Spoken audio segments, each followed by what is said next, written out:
बिस्मिल्लाहिर्रहमानिर्रहीम अस्सलाम वालेकुम जी स्टूडेंट्स। आज का हमारा लेक्चर एक्सरसाइज 6.3 मैथ क्लास 10 के मतलब है। अब इसी एक्सरसाइज का लास्ट क्वेश्चन हमारे पास है, क्वेश्चन नंबर 6। काफ़ी आसान क्वेश्चन है, सबसे आसान सवाल हमारे पास यही है। क्या है कि in group data following calculations are obtain. ठीक है, हमने क्या करना है, सबसे पहले थोड़ा सा सवाल पे ध्यान देना है कि हमारे पास एक ग्रुप डेटा था, उस ग्रुप डेटा से इन्होंने हमारे पास ये तमाम वैल्यूज़ निकाली हैं। ठीक है, अब हमने क्या करना है, वेरिएंस और स्टैंडर्ड डिविएशन फाइंड आउट करना है। अब आप कहेंगे इससे पहले तो हमारे पास यहाँ पर कोई ऐसी वैल्यू नहीं आई। इन्होंने हमारे लिए काम काफ़ी हद तक आसान कर दिया। कैसे आसान कर दिया?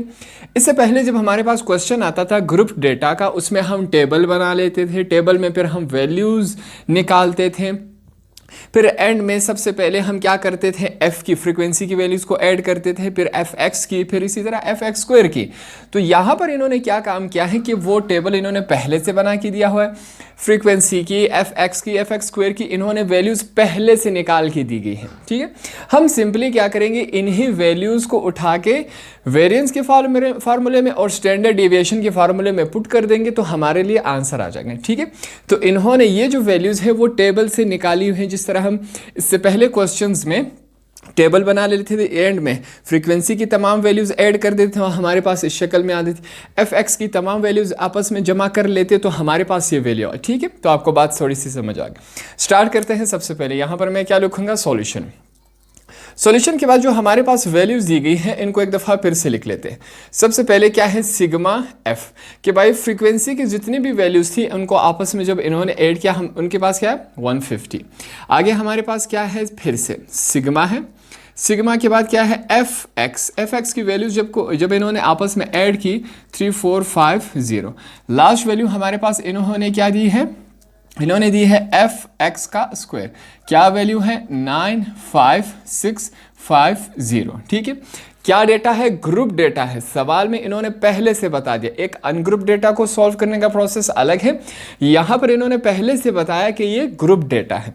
अब इसको सॉल्व करते हैं। सबसे पहले हम क्या फाइंड आउट करेंगे, वेरिएंस को फाइंड आउट करेंगे। यहाँ पर मैं लिखूंगा वेरिएंस, यहाँ पर मैं लिख रहा हूँ वेरिएंस को हम क्या करेंगे, फाइंड आउट, जिसे हम एस स्क्वायर से जाहिर करते हैं, इसे हम क्या करेंगे, फाइंड आउट करेंगे। ठीक है, सबसे पहले हम क्या करेंगे, वेरिएंस का फार्मूला लिखेंगे। वेरिएंस का फार्मूला, हम वेरिएंस को किस चीज़ से जाहिर करते हैं, एस स्क्वायर से जाहिर करते हैं।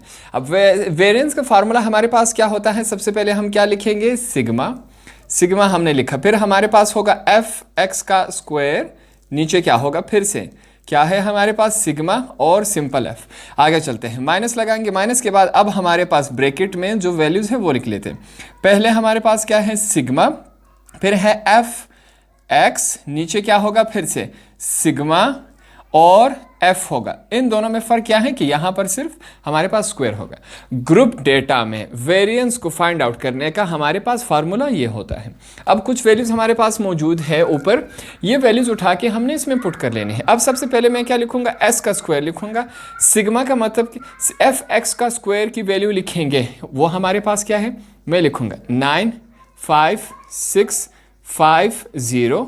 नीचे f की वैल्यू, सिग्मा f की वैल्यू हमारे पास क्या है, 150। ठीक है, अब माइनस लगाएंगे, सिग्मा एफ एक्स की वैल्यू हमारे पास क्या है, 3450।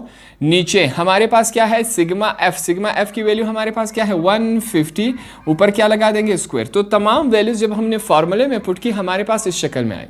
तो अब हम क्या करेंगे, नेक्स्ट स्टेप में इन वैल्यूज को डिवाइड करवा लेते हैं, देखते हैं हमारे पास क्या आता है। सबसे पहले मैं क्या लिखूंगा, एस का स्क्वायर। अब 95 इस वैल्यू को अगर हम 150 पे डिवाइड करवा दे, देखते हैं हमारे पास क्या आता है। सबसे पहले देखिए 95650, अगर हम इस वैल्यू को डिवाइड करवा दें 150 पे तो हमारे पास वैल्यू क्या आती है, यहाँ पर मैं लिखूंगा 637 पॉइंट से। आपके पास जो कैलकुलेटर में वैल्यू आ रही है 6666, बहुत सारे 6 होंगे। ठीक है, यहाँ पर देखिए मैं क्या लिख रहा हूँ, मैं आपके लिए 3 ही 6 लिख लेता हूँ। ठीक है, अब तीसरे 6 को देखें, हमारे पास पॉइंट के बाद मैंने 3 वैल्यूज लिखी।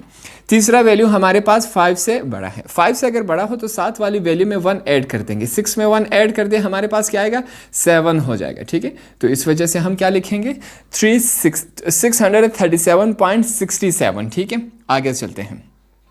नेक्स्ट स्टेप में हमारे पास क्या है, 3450 डिवाइडेड हो रहा है 150 पे, तो हमारे पास जो वैल्यू है वो क्या है 23। ऊपर क्या है, इसके ऊपर स्क्वायर है। यहाँ तक बात है। चल, ये जो स्क्वायर है वो नीचे आ रहा है।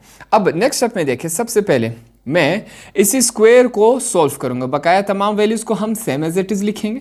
23 का स्क्वायर का मतलब क्या है, 23 मल्टीप्लाई हो रहा है 23 के साथ, तो हमारे पास वैल्यू क्या आएगी 529। हमारे पास ये वैल्यू आएगी।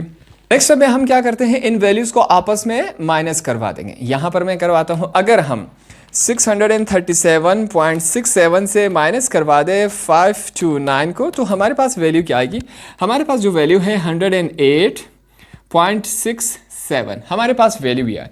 अब ये हमने क्या फाइंड आउट किया, वेरिएंस का आंसर फाइंड आउट किया। ठीक है, पहला हमने वेरिएंस फाइंड आउट कर लिया। अब नेक्स्ट स्टेप में चलेंगे। नेक्स्ट में हमने क्या फाइंड आउट करना है, स्टैंडर्ड डिविएशन हमने फाइंड आउट करना है।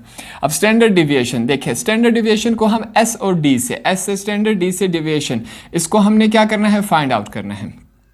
अब स्टैंडर्ड यहीं से कर लेते हैं। स्टैंडर्ड डिविएशन को फाइंड आउट करने का प्रोसेस क्या होता है कि स्क्वायर रूट में हमने वेरिएंस जो अभी हमने फाइंड आउट किया उसकी वैल्यू डाल देंगे। ठीक है, यहां पर मैं एस डी लिख लेता हूं।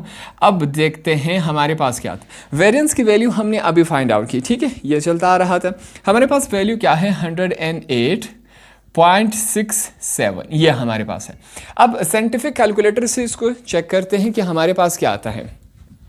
यहां पर देखें, मैं क्या लिखूंगा, एस और डी। आपने अपना साइंटिफिक कैलकुलेटर उठा लेना है। सबसे पहले स्क्वायर रूट का ऑप्शन होगा, वो बटन आपने दबा देना है। उसके बाद जो वैल्यू है वो हमारे पास क्या है 108.67। ठीक है, आपने लिख दी, इज इक्वल टू का बटन दबा देना है। हमारे पास क्या आया 10.42 हमारे पास ये आया। ठीक है, अब पॉइंट के बाद आपके पास काफ़ी सारी वैल्यूज़ होंगी, आप पूरा भी लिख सकते हैं।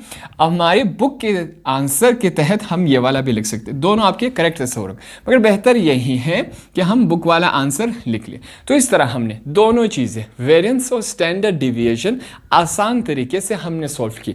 आसान तरीका क्या होगा, अगर हमें फार्मूला मालूम होगा, ज़बानी याद होगा, तो हम ये वाला बिल्कुल आसान तरीके से सॉल्व कर सकते हैं। तो इस तरह हमारा ये वाला एक्सरसाइज भी कंप्लीट हुआ।